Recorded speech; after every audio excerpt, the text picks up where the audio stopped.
Yes, gamers big news. তাহলে কি ইন্ডিয়াতে অনলাইন বেটিং অ্যাপ সব বন্ধ হয়ে যাচ্ছে?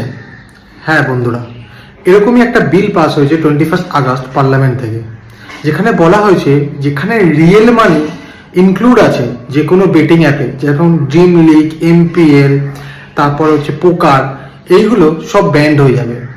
যদি তারপরও এই কোম্পানিগুলো এই রানিং করে এই অ্যাপগুলোকে, তাহলে তাদের দু ধরনের পেনাল্টি হতে পারে। একটা যে 3 বছর পর্যন্ত জেল আর 1 কোটি টাকা।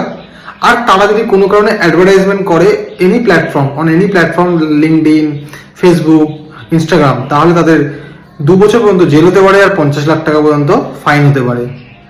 কিন্তু এর মধ্যে একটা ভালো নিউজ আছে, যদি ই লার্নিং গেম হয় বা যেখানে কোনো রিয়েল মানি ইনক্লুড নেই বা যেখানে তোমাকে প্র্যাকটিস করাবে বা শেখাবে, সেই গেমগুলোর ওপর কোনো রকম নিষেধাজ্ঞা এখনো পর্যন্ত আসেনি, সেইগুলো তুমি ফ্রিলি চালাতে পারবে।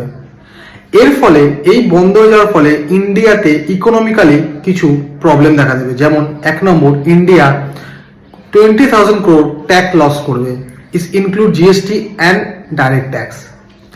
এবং 2 লাখ পর্যন্ত মানুষের জব চলে যাওয়ার একটা সম্ভাবনা আছে।